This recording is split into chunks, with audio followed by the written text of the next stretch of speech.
તો પ્રભુ ઘરમાં પધારે. આજે જુઓ, તમને પ્રેસ બહુ ગમતો હતો, તમને ધંધા વિના બહુ તમને આગ્રહ કરીએ. ઓલા કચ્છમાં અમે લોકો સફેદ રણ જોવા ગયા, બરાબર, 3 દિવસ માટે. કેટલું તમને કીધું પ્રેસ બંધ રાખો, હાલો. તમે એક જ ન આવ્યા, આખું ઘર કુટુંબ, નણંદ ને બધા આવ્યા, તમે એક ન આવ્યા. કેમ? ના, મારો ધંધો 3 દી બંધ રહ્યો, બગડે. હવે પ્રભુ ઘરમાં પધાર્યા હતા, ધીમે ધીમે તમારા ઉપર કેવી કૃપા કરે, ધંધો જ બંધ કરી દીધો. લે, તો પ્રભુ ઘરમાં પધારે પછી બધી વ્યવસ્થા કરે છે કે જીવને મારે ક્યાં કઈ રીતે લઈ જાઓ. આવા તો ઘણાના દાખલા છે. એક વૈષ્ણવને ઠાકોરજી પુશ કરાવવા હતા, એનો વર્ગ કે હું કોઈ રીતે સહકાર નહીં આપું, મને તારે કાંઈ પૂછવા નહીં, મારા ટાઈમે ચા પાણી મળી જવા જોઈએ, મને ડિસ્ટર્બ નહીં કરવાનું, પુષ્ટ કરાવો હોય તો કરાવ, તું જાણને તાર ઠાકોરજી જાણ. ઓલી કે પણ મને, હા તાર કરવું હોય કર. ઓલી ખેલા બેન 10 વર્ષથી ગાળો જ બોલતા હતા, એ આઘારીઓને અડવાન નહીં, મારે કરાવવું જ નથી, મારા ઘરમાં એ ભેજા મારે નહીં. હવે એ કે સત્સંગ શું કરે, હું સાંભળતી હોય ને તો છાના મના બહાર બેઠે ખુરશી લઈને, એટલે સાંભળે. તો ઘણીવાર શું કહે કે ઓલું શું સાંભળસ તું, હાજે તારે એવું સાંભળવું, એમ ન કે મારે સાંભળવું છે. હવે એ કે આવું કીધું કે હું તને સહકાર નહીં આપું, તારે કરવું હોય કર, કે કાંઈ વાંધો નહીં. હવે એ કે દૂધ ને મિશ્રી ને સૂકો મેવો ને લીલો મેવો ને જે કે તમારે પહોંચાય તો દૂધ ઘરનું કરવું. તો એક દિવસ કે એમનો જન્મદિવસ હતો, એટલે સવારે વહેલા ઉઠ્યા, નાહ્યા ધોયા. હવે અમારે રોજ જે દૂધ 5:30 ગામડેથી આવી જાય, એટલે મેં મનમાં વિચાર કર્યો કે આજે ઠાકોરજીને બાસુંદી ધરું, આજે એમનો જન્મદિવસ છે અને ઠાકોરજી પછવાડે એમને બાસુંદી બહુ જ ભાવે. એ એકલા 1.5 લીટર બાસુંદી, પછી બીજું ખાય નહીં. એટલે મેં કીધું કંઈ નહીં, એ ભલે એમ કે હું સહકાર નહીં આપું, હું આમ નહીં કરું, પણ ઠાકોરજી તો આજે એ બ્રહ્મ સંબંધી જીવ છે. આ ઘર, આ બધું એમના પૈસાનું વપરાય છે, તો આજે નહીં તો કાલે પ્રભુ કૃપા કરશે. એટલે કે હું તો 4:30 ઉઠી ગઈ, બધી તૈયારી કરી કે પ્રભુને આટલા વહેલા ન જગવાય. તો 5:30 થયા, 5:45 થયા, 6 થયા, દૂધ ન આવ્યું.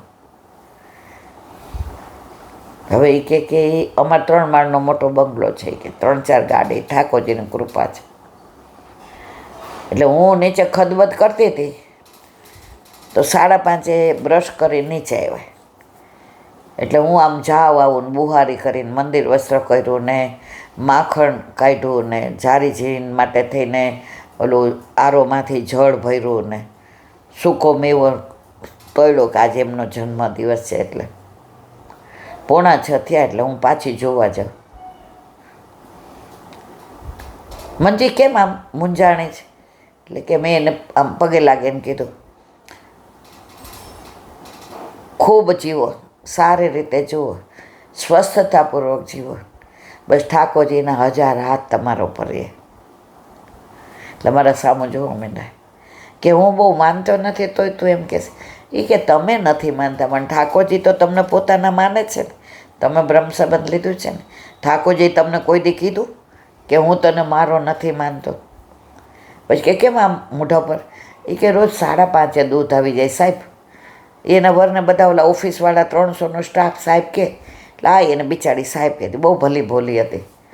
સાહેબ એ કે દૂધ નથી આવ્યું. હવે 6:15 થયા, એને વિચાર કર્યો તો કે બાસુંદી કરવી, પણ સવારે હવે કાયમ એના વરને 6:30 ચા જોઈએ, એટલે એની રીતે એડજસ્ટ કરી જ લે કે એના વર ઠાકોરજીને કશું ના કહે. એટલે ઠાકોરજીના તત્સુખનો વિચાર, એટલે કે સાહેબ ઉભા રહ્યો, તમને ચા કરી દો. એટલે ચા કરી દીધી. એટલે કે 5 મિનિટ તું ચા બનાવ, ત્યાં હું. હવે જે માણસ ચા પીધા વિના નાય ને, એણે ફટફટ નાહી લીધો ને જભ્ભો લેંગો પહેર્યો, ચા પીધી. કે મંજી આજ તો તું મારા વારે પી નહીં. કે મનમાં બહુ વ્યથા થતી હતી કે પ્રભુને આજે હજી મેં ધરાવ્યું નથી, પણ મેં મને કીધું કે ના, ઈલાબેન કહે છે કે યથા દેહ તથા દેવે, એમની યાર મેં ચા પીધી. હવે એ કે 6:45 એલા બેન. એ કે લાવ હું લઈ આવું દૂધ, ગોલ્ડ લઈ આવું. તાર શું કરવું છે? એટલે કે આજ તમારો જન્મદિવસ છે ને, તો ઠાકોરજીને અદકીમાં સામગ્રી બાસુંદીની ધરાવે છે. હસવા માંડ્યા. એ કે કેટલી લઈ આવું? કે 2 લઈ આવજો, આપણે ઘરમાં બી છોકરાઓ તો અમેરિકા છે, આપણે 2 જ છીએ ને. કે તો ઓલા 4 લઈ આવ્યા. અને પછી નાહી લીધું હતું. એ કે તારું ઉતાવળ હોય ને તો તું એ કે ઠાકોરજીને જગાવ, હું અહીંયા બેઠા બેઠા હલાવું છું. એ કે એટલે એ તો એ કે કઈલાબેન પ્લેટફોર્મ ઉપર ચડી ગયા. પછી મેં જોયું કે આને ગળામાં કંઠી છે, તો કંઠી તો હતી. એટલે મેં કીધું કે સારું, ધીમો તાપ રાખો, તમારે બેસવાની જરૂર નહીં, આવતા. એ કે ના, પછી બળી જાય તો ઠાકોરજીને ભાવે નહીં. હું રાજી થઈ ગઈ. કેવું માનવા માંડ્યા ને કે બળી જાય ઠાકોરજીને ભાવે નહીં. પછી ઠાકોરજીને જગાવ્યા એટલે આવી ગયા કે આજે જન્મદિવસ છે. પહેલી વાર એ કે ઠાકોરજીના હાથમાં લીધા. મારી આંખમાં પાણી આવી ગયા હરખના. કે આટલા વખતથી હતા એક જ વાક્ય બોલે, મને તારે કહેવાનું નહીં, હું તને કોઈ પણ જાતનો સહકાર નહીં આપું. દૂધ ન આવ્યું એમાંય મારા પ્રભુની કર્ણ મધુર, લીલા કેવી મધુર. પછી હવે કે અમારે તો દૂધ કરે એટલે આવું ધરાવે, કાંઈ અમારે સખડી તો હતી નહીં. એટલે પછી મેં મંગળ ભોગ ધરાવ્યા. એટલે પછી મેં કીધું લાવો હું હલાવું છું. એટલે પછી હું હલાવતી હતી કે આની અંદર પેલું નાખવાનું ને બધું, કાજુ ને બદામ ને ઇલાયચી ને પિસ્તા ને એ કે ચારોલી નહીં. કે હા, એ તો હવે હું કરી લઈશ, તમે તો છાપું વાંચો, મને ખબર એને હવે છાપું. એ કે ના ના, આજે લાવ ને મારો જન્મદિવસ છે તો હું. એલા બેન તમે માનશો ને, બાસુંદી એમણે જ બનાવી. પછી મેં કીધું તમે કાં 4 લાવ્યા? એ કે તારા કોઈ પણ તારા 2 વૈષ્ણવ આવી જાય તો તું રાજી થાય ને. મારી આંખમાં પાણી આવી જાય. પછી ઠાકોરજીને એ કે બાસુંદી ને એ બધું રાજભોગમાં ધરાવ્યું. પછી મેં થોડા બાજુમાં દૂધ મૂક્યું હતું તો 4 પેડા કર્યા. કે 2 તમે એમ કહો ને, કોઈ પણ સામગ્રી 1 નહીં 2 ધરાવાય. કે એટલે 4 પેડા ધરાવાય. હવે એમને 9:30 જવાનું, એટલે રોજ જવું એનું ટિફિન 9:30. હવે આ તો 8:15 થઈ ગયા. મનમાં વ્યથા થઈ કે 9:30 ટિફિન કરવું હોય તો બાસુંદી થઈ ગઈ. એટલે મેં કીધું હવે રાજભોગ ધરાવ્યો છે, હવે હું તમને ફટાફટ બોલો આજ તમારે શું બનાવવું છે? એ કે આજ નથી જવું. એ કે હે શું? એ કે આજે નથી જવું. એ કે આજે તારી યાર સાંજે આપણે બહાર જઈશું, પિક્ચર જોવા જઈશું, આમ તેમ. પછી કે મંજી આજે એ કે પૂરી ને બાસુંદી ને બટેકાવડા ને બધું તો ઠાકોરજીને ન ધરાવાય. એ કે આપણે આજ્ઞા નથી ને, તમે ના પાડી હતી ને કે હું સહકાર નહીં આપું, અને મારે તો પગની કેટલી તકલીફ છે, હું તો ક્યાં ચાલી શકું, આ પરાણે પરાણે કરું. હવે એ કે મંજી ધરાવ ના આજે. એ કે એમ ન ધરાવાય, આપણે ગુરુની આજ્ઞા લેવી પડે. તો કે પૂછી જો. એ કે અત્યારમાં ફોન કરું ને. એ કે તું તો કહેતી હતી કે બાળકો બહુ સરળ છે. તો એ કીલા બેન તમે માનશો નહીં, 9 વાગ્યામાં બીતા જેને ફોન કર્યો કે આ સખડી. એ કે હા પ્રેમથી ધરાવો, પછી આપણે પંચામૃત કરવા લઈ આવજો તમે ઠાકોરજીને. એટલે પંચામૃત એમના જન્મદિવસથી ઠાકોરજીને સખડી ધરાવવા માંડ્યા. અને એમણે પ્રસાદ લીધો અને ખરેખર 4 બોટલ લઈ આવ્યા હતા. અને જે બાસુંદી થઈ હતી 4 વૈષ્ણવ આવ્યા યુગલ સ્વરૂપે. કારણ કે એમના જે 2 ભાઈબંધો લંગોટિયા હતા એ 2 વૈષ્ણવ હતા. તો 4 કે આપણે આજે બહાર જઈએ ને પિકનિક કરીએ ને આનંદ કરશું. એ કે તો લોકો હવે અહીંયા પ્રસાદ લ્યો. તો અમે બધાએ હારે પ્રસાદ લીધો. બપોરે પછી પાઠ કર્યા, યમુનાજીના પદ બોલ્યા. અને એમના એક ભાઈબંધની બહુ સરસ વધઈ ગાતી હતી, એણે વધોયો ગાય. અને મેં કીધું તમને બધાને વધઈ આપો. નિરંજને આજથી ને કીધું કે ઠાકોરજીની સકડી. કે નીરુ એ નીરી અમારે સામે જોતો હોય ને ભાઈબંધ. કે અમે તો તને કેટલું સમજાવ્યું કે તું આને હેરાન કરવા મંજીને, તું એને કરવા દે. તું તો 9:30 વાગે કેવું કરીને ટિફિન લઈને જતો હતો, એને કેટલું હેરાન કરે. એ કે હવે એવું ના બોલો. ત્યારે નિરંજને કહ્યું કે મારા જેલના દિવસો પૂરા થયા. આજે દૂધ હજી સુધી નથી આવ્યું, દૂધવાળો રહી પડ્યો, એની પાછળ પણ પ્રભુજીની કેવી લીલા. અને એના ઘરે અત્યારે 8 અમને સેવા છે. મારા વાલા, પ્રભુ ક્યારે કોના ઉપર કૃપા કરે છે ખબર પડતી નથી.